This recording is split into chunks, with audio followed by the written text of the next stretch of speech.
Well, where the heck have I been for a week?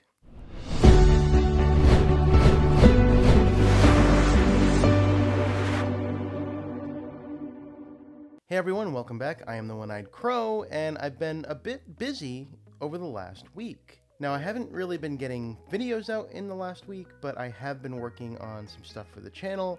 I am working on a new opening with the new logo and something special, which I'll announce when that's ready, which is hopefully going to be before next week's video. As of right now, we're only 8 subscribers away from the 500 subscriber goal for the next giveaway. Now, previously I said if we can reach that by the end of May, I would throw in something a little extra special. Well, I'm gonna do it anyway, and I might as well just tell you what that is. So when we hit 500, of course, we're gonna be giving away a Nightfall spellbook, but I'm also gonna be including a CN1 art set with that. The Nightfall spellbook alone just didn't feel like a big enough item to give for 500 subscribers, so I want to make sure that I'm properly giving back to the community when we hit these big milestones. And you may notice that my voice is a bit strained for this video today, and that's because I was at a wedding last night, and I was screaming over the music, and Steven, if you're watching this, congratulations again to you and Samantha. It was an amazing time. And before we get into this week's updates for May 29th to June 4th, I do just want to say that Immortal Workshops is putting on an event on the MetaZoo Play Network. That event is June 19th, and I'll put a link in the description below. If you're in the Northern Virginia area, I highly suggest you check it out. First place is going to leave with a Wilderness Booster Box, second place will leave with a Spellbook, and third place is going to leave with 2 Blister Packs. Alright, so May 29th was a huge day for MetaZoo.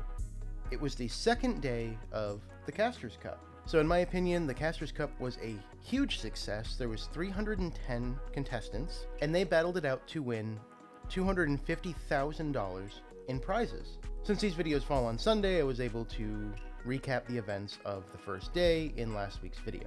Day 2 was the Blitz event, and this was amazing because of the pseudo environment. So there was 6 different pseudo environments there. So we had the North Pole, we had outer space, we had a haunted house, we had a volcano. These were amazing pseudo environments, and each one had its own set of terras and fourth wall effects that were always in play. Now, I think how they did the Blitz event was the bread and butter of MetaZoo. It's really what sets MetaZoo apart from Pokemon or Magic the Gathering.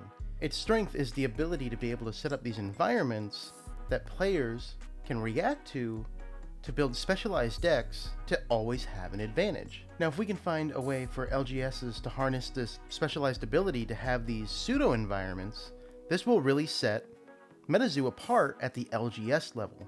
And ultimately, I think that's what would help the game grow and set it apart from the Magic the Gathering or Pokemon players that are going to their LGSs every week. Now, unsurprisingly, Caster Society did great at the Casters Cup. They took 3rd and 1st place.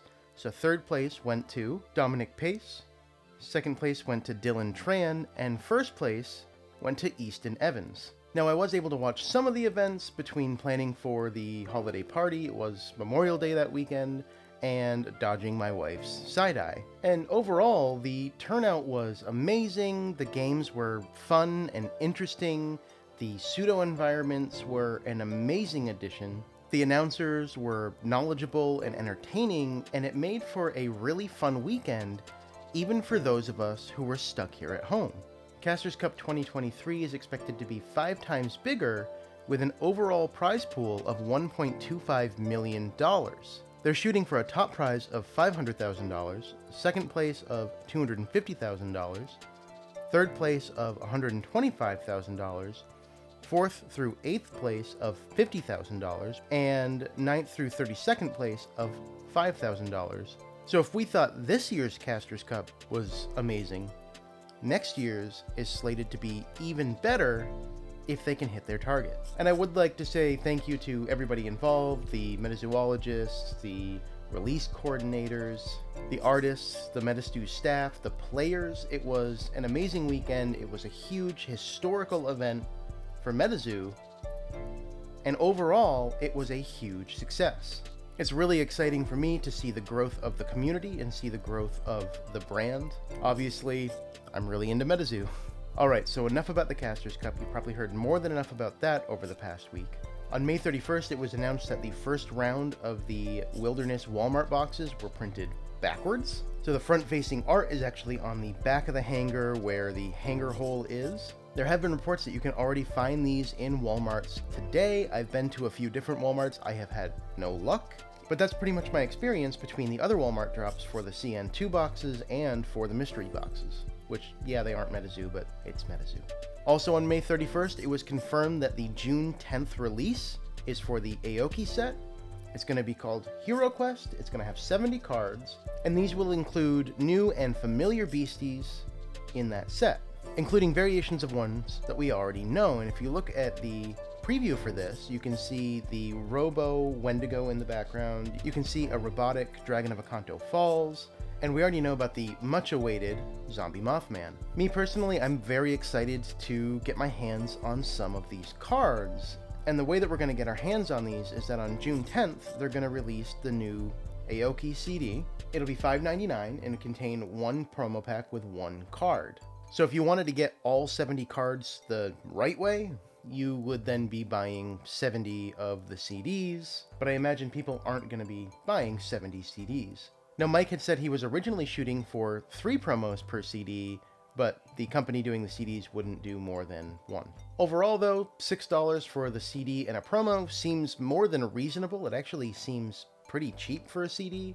I would have expected they were shooting probably for the $15 to $20 range if they could have gotten 3 packs in there. So this is a really good compromise, and basically it's like paying $6 for a promo. On May 31st, they also announced their next round of partnerships. So we got 8 more partnership announcements, and those include Simply Unlucky, Hyperbole, Gubu Hobby, Two Dudes Gaming, Invasion Toys, Live Poke Auctions, Burst Collectibles, Dr. Cards TCG, and Tabletop Village. So welcome to you all. Congratulations on being part of the partnership program. And not long after that, we got another preview for UFO. And if you remember from a few weeks ago during one of the MetaZoo Hours, there was a spoiler for 4 blister packs. It was assumed at the time that he meant UFO, and now that's confirmed. Each of the 4 blister pack designs are designed to look exactly like the pack arts that we see for UFO. If you remember from those pack arts, there are 4 different colors. There's silver, a bluish hue, a darker hue, and a more golden hue, and the blister packs match that. And each blister pack in the top right corner has the same featured beastie on the blister pack. Now, from the pre-order media kits that we've seen on some people's websites, we know that the UFO blister pack comes with a UFO promo. I would imagine what this means is that each of the different blister packs are actually going to have their associated promo. So we're going to have a promo for UFO, a promo for those prism orbs, a promo for that western dinosaur, and a promo for the phoenix type bird that we see there, which might actually be named Sacred Wings. During the Charlotte Collecticon stream for Stash Loot today, they did actually show a UFO art of that card, and it was named Sacred Wings. This was a one-of-one art card, so it could have just been named Sacred Wings. I'm not quite sure what the name's actually going to be here. I'm also going to be interested to see, since the blister pack art matches the pack art for the card packs, are they going to be one-to-one? Is your dark-colored card pack going to always be associated with the dark-colored blister pack? And if so, there's only going to be 4 blister packs that you need to collect for a sealed collection. But if not, there could be 16, 4 iterations of each of the 4 blister packs. On July 1st, we got one of the most exciting announcements of the week, and it was an image of a Mothman, and you can tell from the eyes what this was related to. So this is our first real look at a concept art for Funko. And then again on June 3rd, we got another preview for Funko of Dragon of Akanto Falls with big green eyes spewing out a rainbow. What more could you ask for? And we know from the MetaZoo Hour this week that there's going to be 20 beasties that are featured in the first drop of Funko.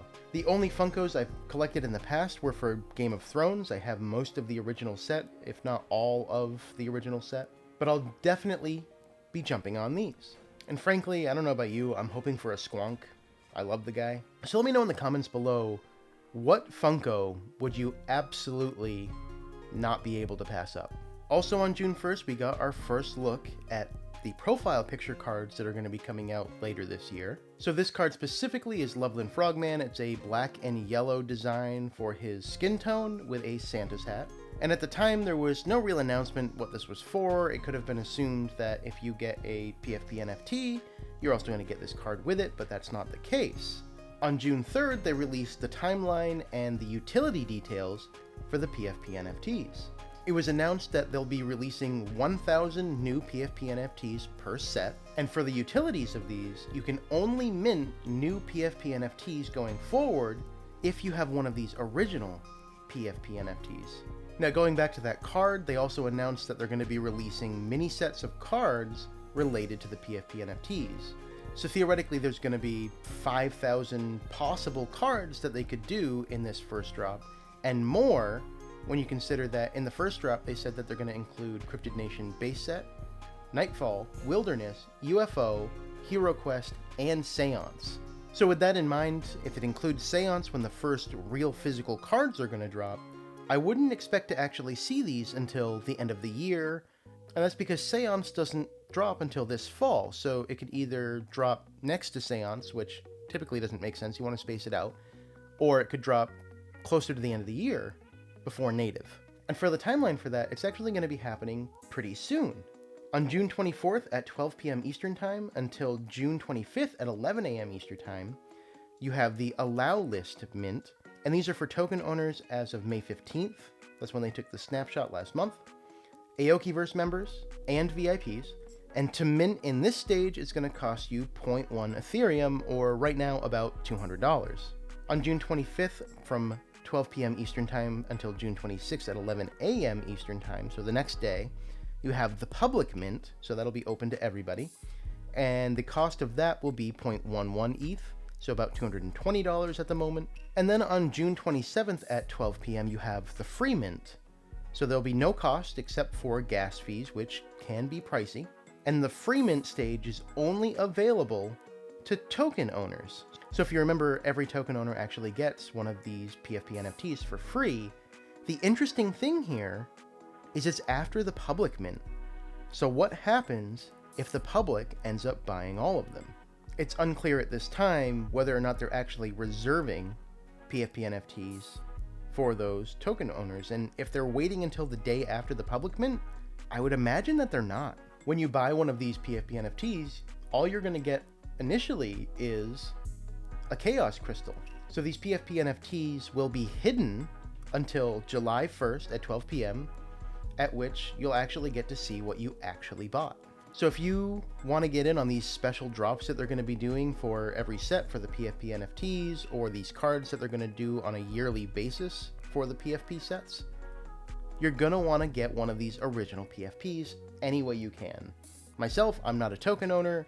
I need to figure out how to get one, because I want to be able to get these special sets as they come out over the next few years. And I'm not really someone who's ever really been on the NFT train, so damn you, MetaZoo, you win this round. The Charlotte Collecticon is happening this weekend, right now as I'm recording this, and honestly, there's really not much going on compared to last week in Dallas. Dallas was a huge event. And that's not to say that MetaZoo's not doing anything at Charlotte, it's just that when you compare Charlotte to the Casters Cup, it kind of pales in comparison. One thing I will note is that last week they had said that there was an error egg plush at Dallas Fort Worth. There were some people that got egg plushies that didn't have hands or a tail. And what really happened here was that they accidentally reversed the order of Dallas Fort Worth and the Charlotte Collecticon plushies. So the plushies that are being given out at Charlotte are actually the ones without the hands and tail, as well as the associated card that goes with that plushie. So the error plushies that were given out last week were just some of the original ones mixed in with the ones from Dallas. And one of the biggest things that was interesting to me from today's Collecticon, they did a stash loot whatnot stream. And one of the things that they auctioned off on that stream was a full uncut sheet of first edition reverse hollows. And that went for $3,550.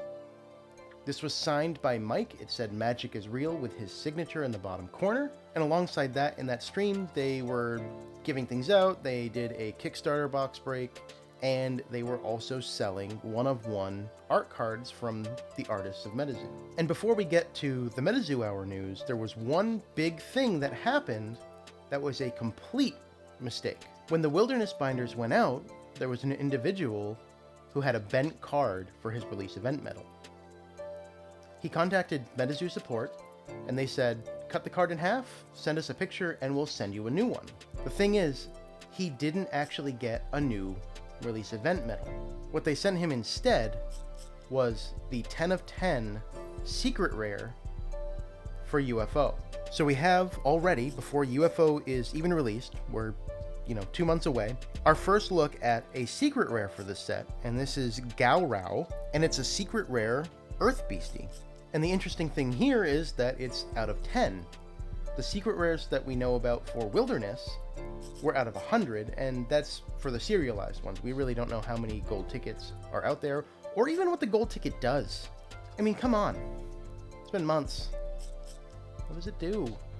Anyway, that's the huge bit of news for this week, is that there's already a UFO card in the wild, and it's probably one of the rarest cards in the set. So for the MetaZoo Hour this week, there are a number of questions that I pulled out that I thought were interesting. And the first one was a question whether or not there was going to be any smaller tournaments between now and next year's Casters Cup. And Mike had confirmed that yes, there will be, and we should stay tuned for more information on that. MetaZoo to the Moon had also asked what happened to the shoes, with Mike saying that they're going to be releasing a mini set with someone very special.